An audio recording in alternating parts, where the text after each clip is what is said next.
nka oba agengamiya nti bo billions and billions and billions of money boze basonyiwa ngere bakera ku macha ne bagamba nti wadanita yatute sente nyingi nnyo nezisinga yawo accountability nti abaguze abo balowooza nti bebategerera abantu so nga awo twavaawo dda so kibi nnyo sente z'omuwa omusolo gubagiwako mu nkola eyo wakati mu bugubi obw'amaanyi ate bo ne bazejjovaana bwejjovaana wadde obutasaasira nga omuntu talina luguudo talina ddwaliro talina kintu n'amasannyalaze gweweetaagawo muggyeko omusolo nago tegaliiwo n'abasuubuzi baŋŋambye nti biringa bya kooti system zivaako ne bagamba nti ka assessment kakyagaanya okufuluma kubanga tekuli ki the system is down internet ebyo tebibeerawo when you have gone technological tebibeerawo muteekwa okwanawusinga nti katugendagenda mu bino ebintu nga internet mugikoze nga amasannyalaze mugakoze ng'ate siga buseere ng'ebintu biri affordable reachable and accessible services must be accessible toyinza kukama nti gwe olwokubanga oli alesa amasaati ge omanye eno gavumenti ate era n'abazaala nabagamba mu abakapapula nti era mwolaba Museveni ono anoonye sente muganda wange geno gavumenti nekukuteebereze kujjako omusolo nekugema nti oli otebereza binaga nti Arsenal enakuba maniyu yategera wakati kasite okwatayo naye agamba mpaako gwe ono buloka tabangawo mu nsi yonna nekumukisa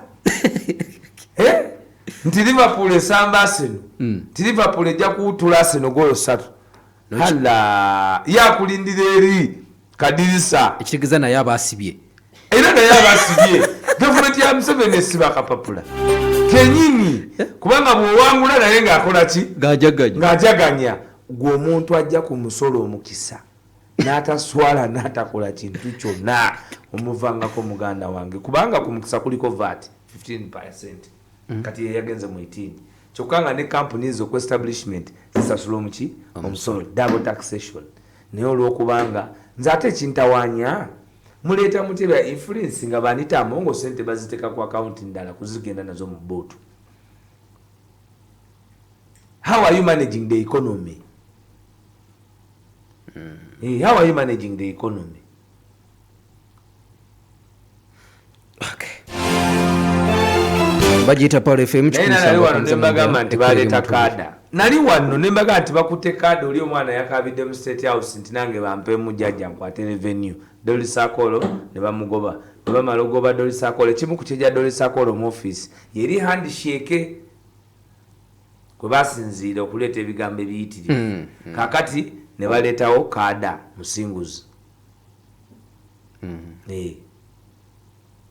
kati ekintu kitambula nga bwe bakyagala nga bebenda babadde bonkanya n'abaidi kuba bo babigemanga bebenda mule alina kyaidi mu jasi sente zisinga ziri mu workshop infrastructure babanzibe increasing budget yawe by over 70% kubanga omwana wangoma naye bakera ku macha ne bakabanga nsi kigwe ogamba otya nti oleta revenue system nga tolina governor bank of Uganda. How are you managing the cash flow? How? Teriyo nsimu siyo nebeerawo banga lino lyonna nga terina governor bank of Uganda ali functional kuba giri emirimu giri constitutional deputy takola giri constitutional emirimu once abanga afudde then it is a vacancy. It is in vacuum tebyetaga kubuzaabuza mu deputy takola era wobanga ogamba abantu nti gwe mukulembeze waabwe nga you cannot identify in the thousands of senior economists that we have a person to occupy that office, then pack your bags and go back home. Lwaki ababaka bo bafa ensonga ezaabwe zanguwa naye gavana n'abangalindi kiri muteeka nnaku nkaaga kino kyakwasibwa mikono gya nakyemalira ate naye anyumira okuba gavana kuba katalinga ye gavana bwayagala n'azitumya. That is why we are in a mess. That is why they can still budget something we cannot afford. Okerotya ku machano ga anti parliament speaker ne deputy speaker ne ba commissioner mubawadde billioni trillioni namba ngazaki kugabula kugulirira abantu by NUP the operational cost of the office of the speaker, deputy speaker and the commissioners is 1 trillion.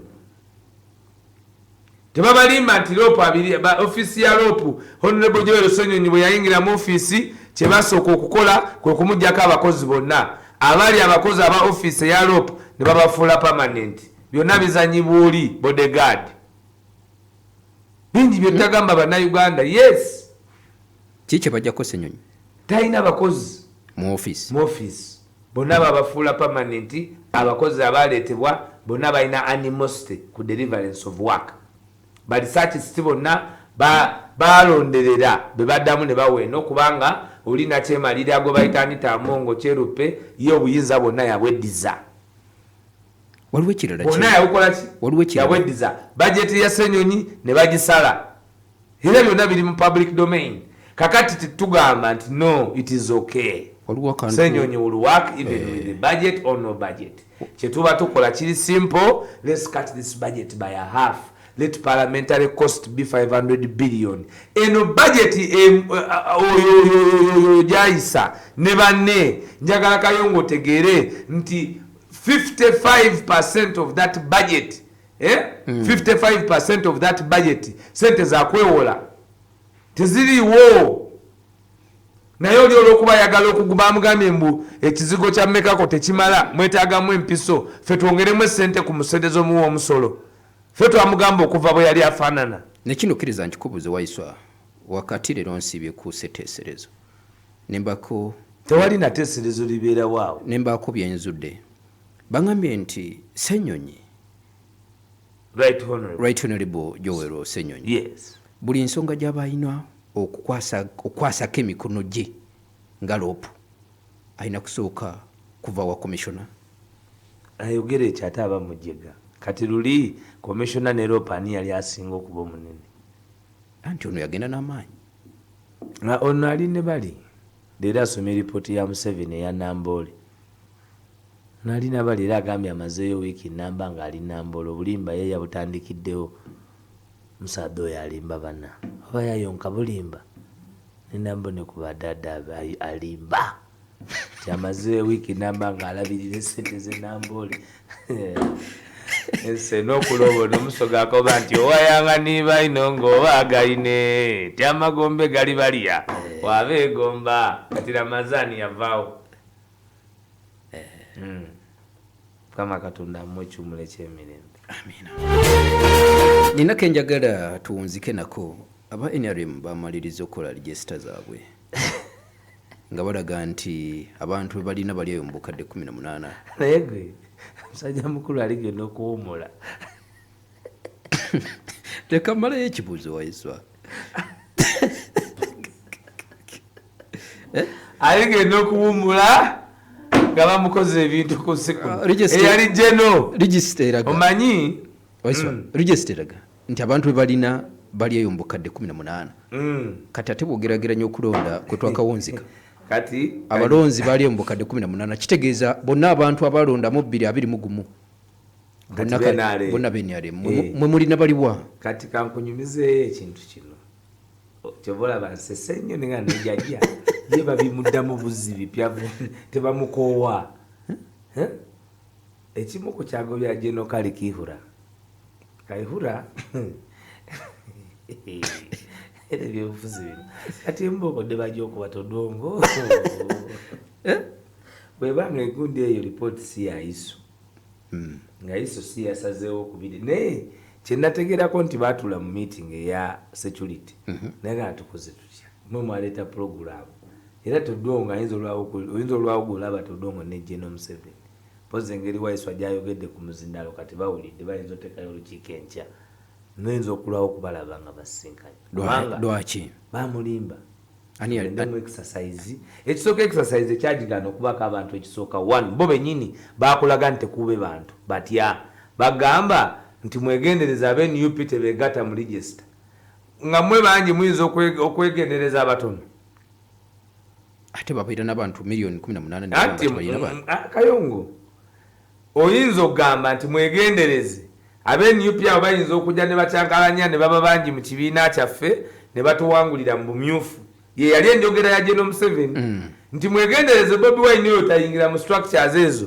nazituwangulako ezaffe ezaki kitegeeza nti abantu bo batono nnyo nti bali abangi we bajja yours will be submerged kigambo submerged kiki sublenya submerged okubbira okubbira muli mujja kuwulira muli otegere bukalamu nkutegere oba nti NUP amaanyi eno eri oti munu tiniba otamulita 10 eda amataga ja bongo biba bitegeeza ebyo bibiri nti wamaanyi ino tinempeka endala eti eya NUP bweja mu mata amaanyi lita 10 gaja bongo kitegeeza butegeeze nti eyo pati eba y'amaanyi n'abantu abo b'amaanyi that one can influence the rest oba nti bangi ino nti bwe banaida nimwemu abatono mwidda kubulira mu nsonga ebyo yasooka okubyogera ye General Yoweri Kaguta Museveni si ffe olwo nga nkulaze gwe awuliriza nze nabagambye nti ngezaako nnyo ensonga okugimelengula iwe ogitegeere bukalamu nti bw'okeera ku makya n'ogamba mwegendereze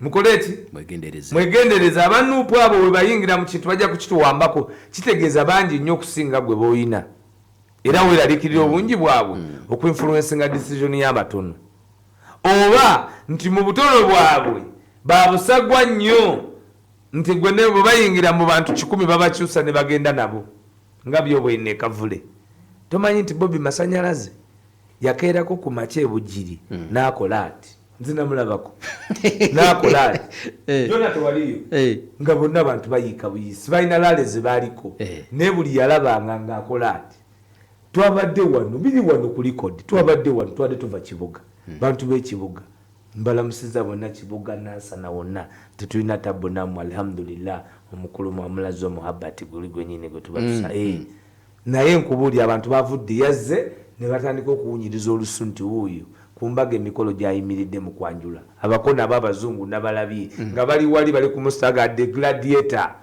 nga what is this musajja yavaawo kakati ebya numbers mbadde nkunyumiza story 210 Kayihura bamuwa 2 meka Kayihura bamuteka nyala 2 meka 219 219 bagino musiba ng'okulonda kuwedde towards election twali tugenda mu kulonda twali bamukaba towards election kuba bali bagamba jjajja nti omuntu yekayeka kati agenda okukukwata nga Kyagulanyi awangudde atayinza kuba Kayihura oba lwaki baali batya nnyo bobyono nti bandikwata jjajja yatya nnyo omukwata kyoba olaba yaleeta eri commando unit eyabatemu naye Kayihura mu 2011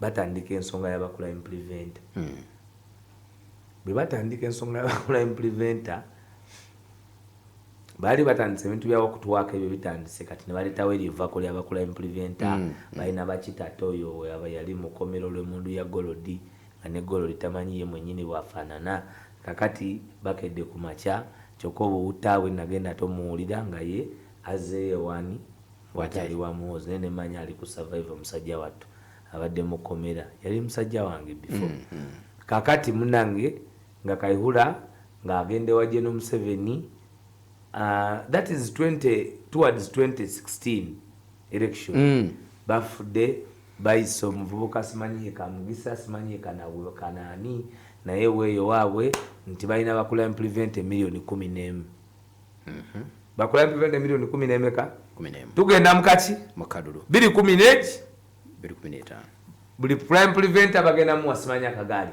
bagenda simanyi kuba pikipiki era be bagenda okumanaginga akalulu nga General Museveni ajanga omukolo ye gwali luddawa omukolo gwaliwa gw'abacrime preventer omukolo gwali Nakawa Mtn Arena Nakawa nga bayingira enduulu nga zivuga waliwo abantu ng'enkumi nya nduulu ng'evuga leero tumaze bangambye nti jjajja kwola omugumu yanywa alimu na sukaali gamba banywa sukaali kanywe byawedde dda oba oli gwe nnina alinnye byawedde dda mbolo afunye obulwe million 14 yali 11 bajja mu box 2016 besi gyayita mwise yali amwise nkubulira mazima Besigye yali amuse nkubulira era kimanyi kibuli tujja kufa tetugenda ffe kuswala kijja kijje kakati babuza kayihula milioni 11 iko wapi ziwagambye zulina you see they were deployed you see iko wapi kakati ne bano milioni 18 tetulina internet okay batubulire numbers ezo bazijjewa naye bo bafraudingira ku numbers nti bajja ne bakanga ensi nti baweze milioni 18 kubanga gwe togenda kubauditinga ate ekigambo kyabwe ebbanga lyonna baali balimba abantu nti kyekituufu NRM exercise njagala Kayongo ngambe muli ba news reporter program eno njiwaddeyo wiiki ejja njagala ondetere ba news reporter aba reportinga mu district ezenjawulo nga waliwo line eyaweza abantu 50 abakayane Sembabule bali bakayanira mu meeting ya holo basamu kuteesa ne tiimu yaabwe byali bya family lukiiko lwali lwaba family bebakayanira bo bebali mu kintu naye njagala ŋŋambe wano mu Buganda nti esemuta abantu bakeera ne bagenda bakola bati n'omwana gwe bakuba ekifaananyi eyali ow'enara ng'ali awo nti awandiisa ate ku simu yalinako profile picture ya Bobi Wine nga yali kunoonya muwogo bola yali ali kwenoonyeza bola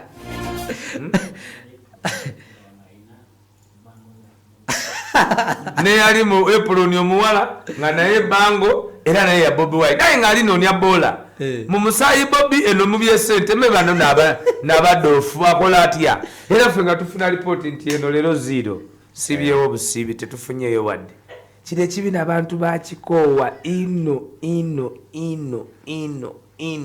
nti n'okukyesemberezaako oba owuna buwundi kanzijikaturufu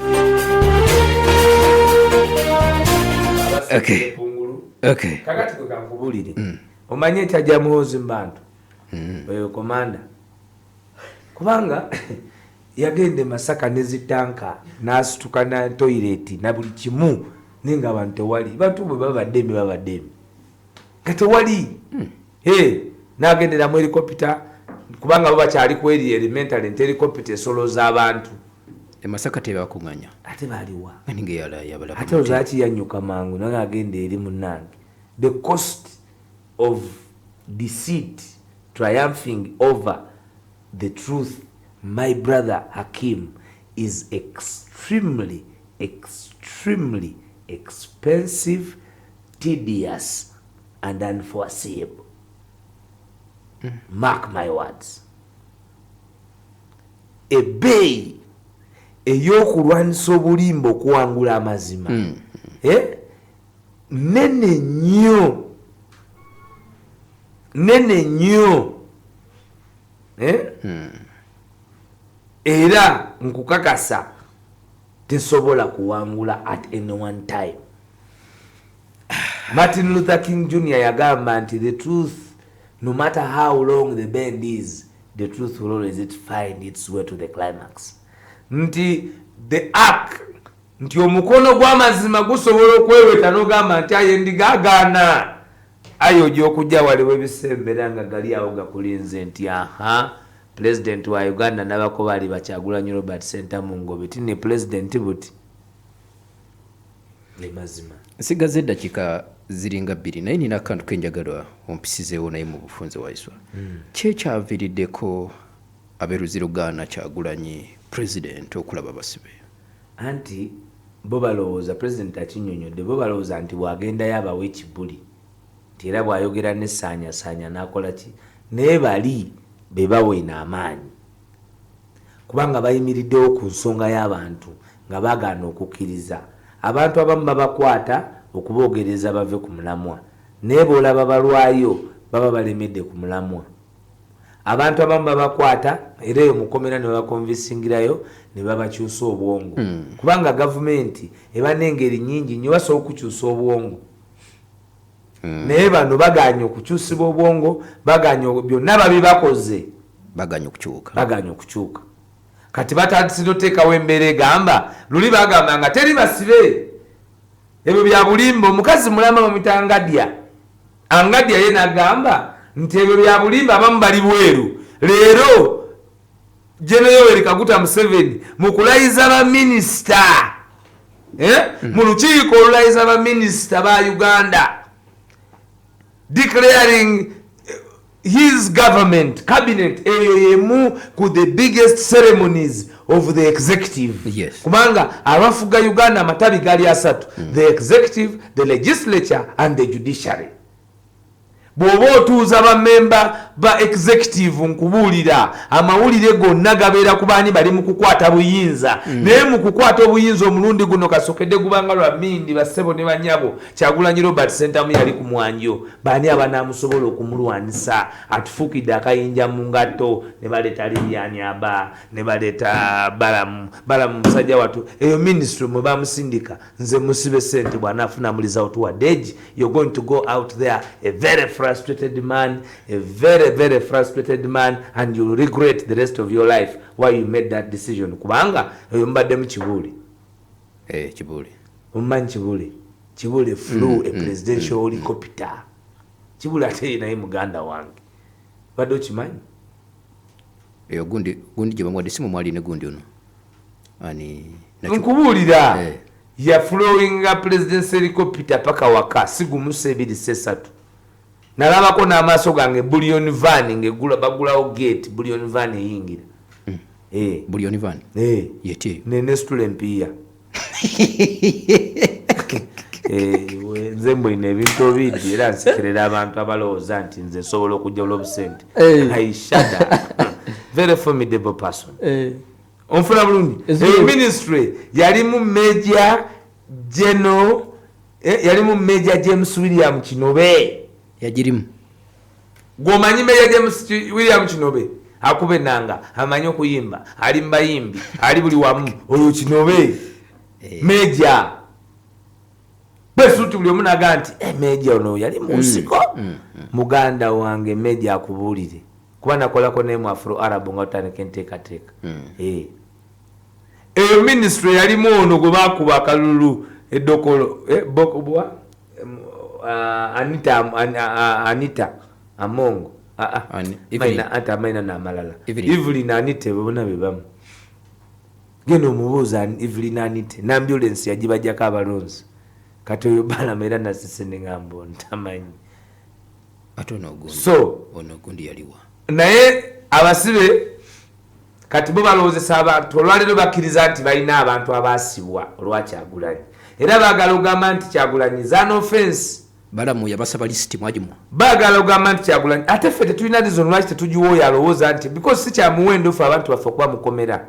But what we don't do is not to negotiate their release. Ffe gwe tukugamba nti tulina abasibe mukomera. Ebbanga lyonna nga bagamba tetubaye banyi tebaliiyo. Bw'otusaba lisiti tubakuwa. Kubanga balina bakadde baabwe, balina bamama baabwe, balina batata baabwe, balina abaana baabwe. Tubakuwa netugamba nti ono Kibalama mwe mumuyina tetumuyina. Netubagamba nti Machete mumuyina. Netubagamba nti Damulira mwe mumuyina. Netubagamba nti Kanata Muhammad mwe mumulina. Kakati ffe togenda tukanga you will not blackmail us not availing the names of our comrades that you have been illegally detaining without trial for the last 3 years oba in kangaroo court. Tosobola gwe kungamba nga kanyamunyu kubanga kanyamunyu okwogera amazima yalemerera ko bakaluzira nga buli kiro ake namuzuukusa namugamba kanyamunyu yogera amazima wankuba amasasi gwe tomanyi nti kanyamunyu mwenyini yagenda n'afukamira eri mu koti ya matapoti mbali abasajja ababo sajja abo sibazanya bakenda baata kanyamunyu okusooka bayagala otta kanyamunyu ne bigaana bano bwe baalaga nti basobola amaanyi kanyamunyu bagenda kumutta bamutadde ku bbeeyiro olwo bataddewo embeera eri ne balopa eri ewaabwe gye balopa ebyolanya tewalaba tenti ng'ejjakuba ono maama Mekako yali emwisi naye nga njagala kwebaza abatuwuliriza mwebale kubeerayo. Everything is under control. We are in charge of the struggle. We are moving on well. The dictator is on his knees. let everybody play their part. I remind you, comrades, that let's major on the majors and minor on the minors. Just like our president has always said, let's be factual, let's be assertive.